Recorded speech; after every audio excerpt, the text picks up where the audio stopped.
Welcome back, everybody. It's got the new weekend here for Morgan Le Fay starting in your deck. You gotta get some wins to get some shards, which is cool. Although I feel like they should increase the shard bonus, because this is like laughably terrible now with new economy change. That they need to definitely increase. This should be like at least 1,000 probably. So this is like why, but it is getting a little bit of shard back for her, but she was like 6,000, so getting 2,200 back is like laughable amounts. But anyway, yeah, maybe you got it for a little bit cheaper too, depending on how you did it. I don't know. But anyway, there's destroy cards and win with Merlin. I don't have Merlin, but he seems pretty good. There you go. And then also there's some new Monumentous patch notes that I want to go over real quick. I already read like some of the long stuff just to quickly tell you what's going on here.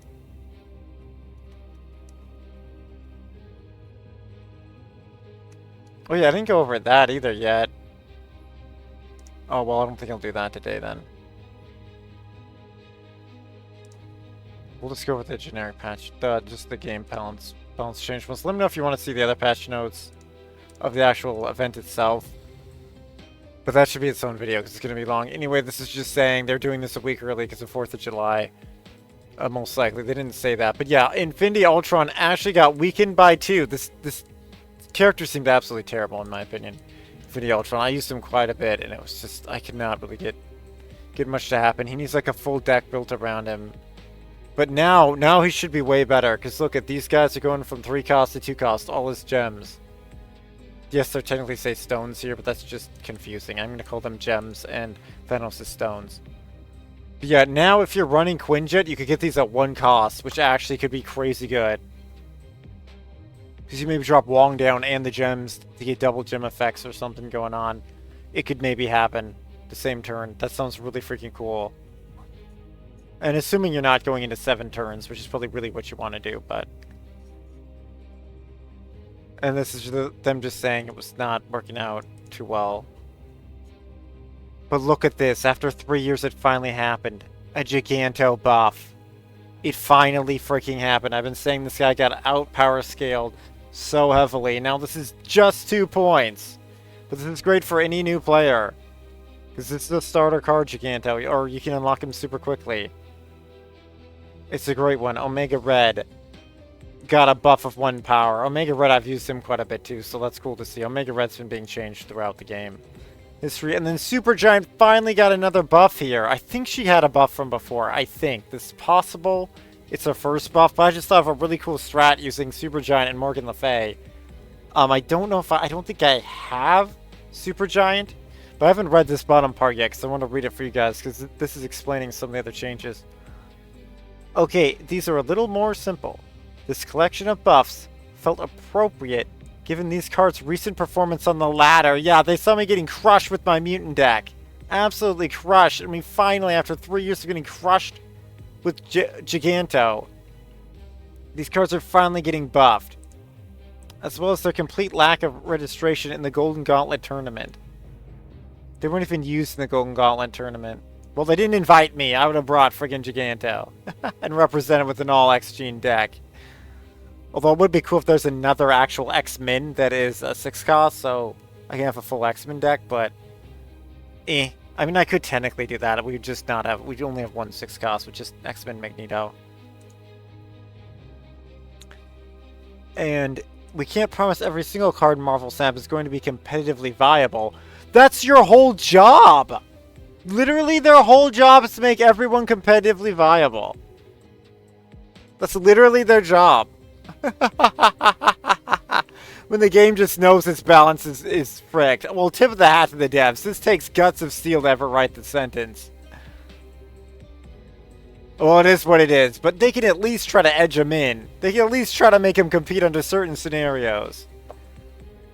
But also, up them more than just 2, then. But as is, he's looking a little interesting with Giganto, though. I mean, Infinite, which to use now. But Infinite, I like the War Machine play into Infinite, but also, because there's a War Machine play, maybe this is too strict of Giganto. But I mean, it can be removed though. You can remove this debuff from him. There's several ways. Zero is one of the biggest ways to do it. But anyway, they can't promise everything's going to be viable. Well, I hope they can work towards that. We'll always look for opportunities to let players engage with the most content in the most fun way possible. The funnest way possible for them, devs, because this game's in dire need of players. Like, you do need to make everything balanced then. Or make a game mode that lets teams shine. So people like me, and I know there's others out here, because they had a freaking Marvel Avengers freaking buff event, have a game mode that buffs all of the people like Stan Lee intended and Jack Kirby and all the greats intended. Have a team buff mode. Have a team game mode. That you have the more and more X-Men you summon and Avengers you summon, the stronger your deck becomes. Just totally mix it up. But we'll have to see what the new high voltage is like. I believe that's the 26th. I could hop in real quick and show you guys that. Real quick. We enjoyed watching the first Golden Gauntlet. And that was a tournament. And are looking forward to the next one this weekend. Maybe we'll look for other other community-driven opportunities to impact balance in some interesting ways in the future. That's all for this week. Happy snapping.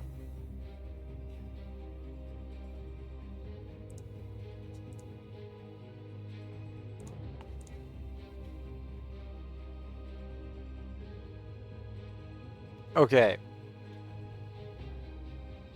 Now let's show off. Hopefully this is out now. It wasn't out before. And this is a way to find it too. You can click these. They seriously haven't made that yet? Wait, maybe this is what I'm looking for. Did they just call it the regular patch notes?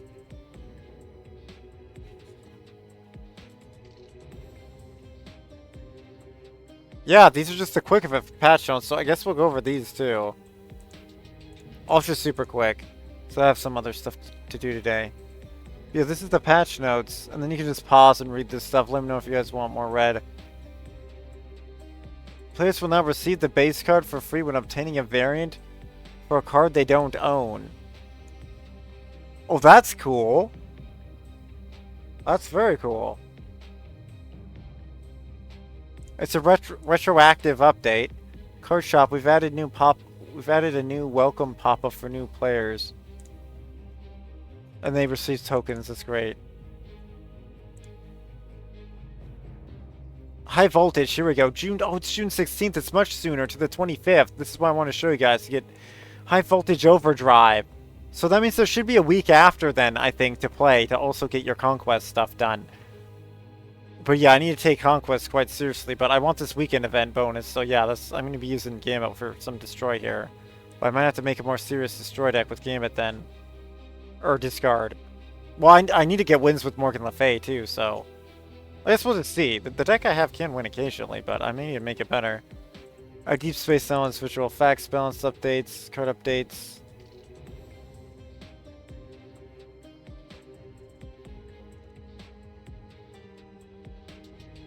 Now that players have gotten a chance to get used to looking at the card text tooltips and the skill card frame with Agamotto's Ancient Arcana, we're removing the banish this text from the skills.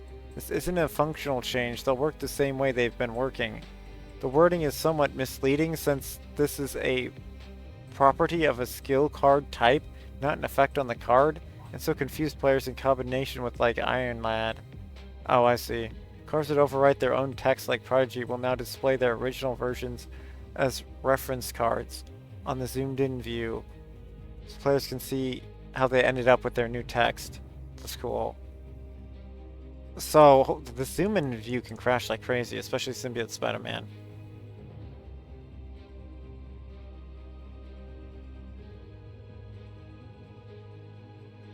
Oh, interesting. We've updated some back-end logic to reduce the number of games with multiple locations that make it hard to play cards like Sanctum Sanctorum and Death's Domain. Dang it!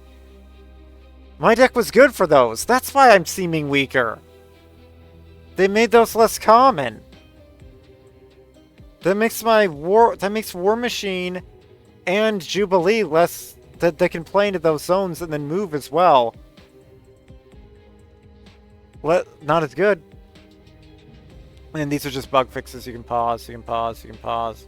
You can pause, but I'm glad I read those. Those were some big changes, and so yeah, the new game mode is coming. June 16th. High Voltage is my second kind of card game type in existence, which I put all the card game archetypes, like Duel Masters, Yu-Gi-Oh!, Hearthstone, Magic, all of those, I put them in their own game type, of them being incredible, and then beyond that, and then number 2 I would say is this game, Marvel Snap's High Voltage. So hopefully this new game mode, High Voltage Overdrive, could bring it to the next level. But anyway, thank you so much for watching. You can hit that like button, subscribe, hit that notification bell. Oh, there's a few new shop stuff to show off too. There's a new creative house. If you see this the day that it came out, this should be there. Shadow King in human form. Creative house pocket. There's some outrageously priced cards here too. They do look incredible. This one's actually kind of fair. But I would like it to give shards of gold, not credits, but credits can help. New players especially. This is fairish for the gold it gives, technically. This is decent-ish too, although it's kind of pricey. But yeah, I don't think I've shown this Nebula off before. There you go. Just do that ultra super quick. And let's see, anything else? Oh, the avatar pictures. Let's grab this now. Oh, Celine. Oh no, I upgrade the other Celine. I don't want to lose my shards.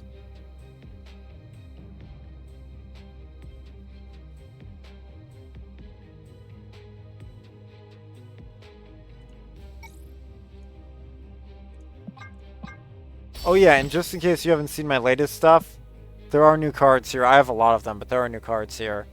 The new Xmen are also here. Mercury and Hellion. And then I have Batroc as well. And then Morgan Le Fay is around. Thank you so much for watching. Stay mutant strong. Stay marvelous. Oh yeah, and the brand new Gambit. Yeah, he's what I'll be using to get the destroy.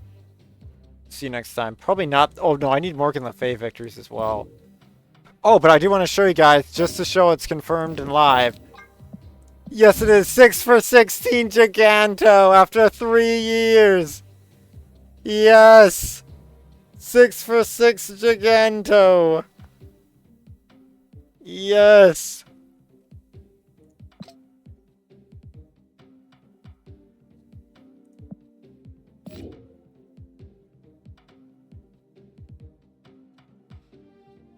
And that should just about do it.